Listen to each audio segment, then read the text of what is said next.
My name is Antoinette, and I was purchased by Mr. Loom's wife to be his companion. Mrs. Loom lost her sex drive 30 years ago, and so my role in their family is to keep Mr. Loom busy, occupied, happy.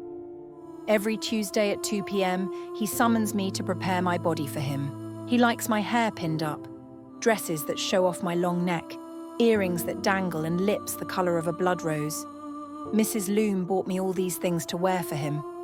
I spray his favourite perfume Midnight Cacao and Cypress, a scent of bittersweet essence of roasted cacao with the woody aromatic notes of Mediterranean cypress. And when it's time for me to disrobe and cover myself in his awful body sweat and pig-like aroma, drowning my perfume in his swine, I can't help but think of the first time I walked the halls of their mansion. I was 7 when my parents sold me to Mrs. Loom for $200,000.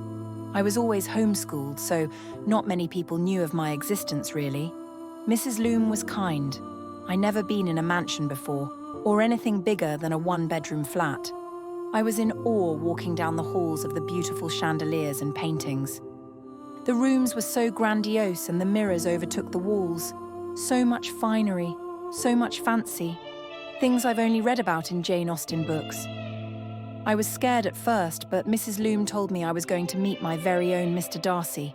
The idea of my own wealthy gentleman excited me. A romantic hero, just for me. I didn't understand at the time why Mrs. Loom would want to share her husband with me. It was strange. My mouth hung open as Mrs. Loom revealed my new home. I was instantly captivated by the art that seemed to dance across the high ceilings, the elegant ornaments suspended from above, the stunning glass sculptures, and paintings of sad ladies on the walls.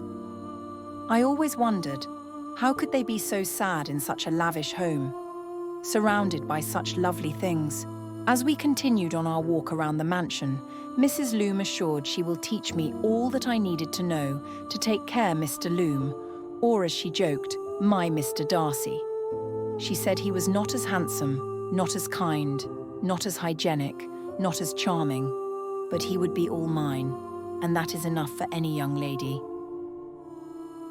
Mrs. Loom promised she wouldn't let him touch me until my 15th birthday, and from 15 until 50, all I ever knew was Mr. Loom's horrid touch. I slowly started to realise if Mrs. Loom's sex drive ever actually died, or if she simply put it to rest.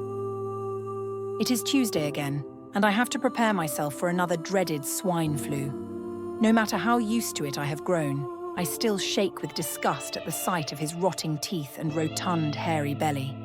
A sphere so big it has its own gravitational pull. But soon it won't even matter.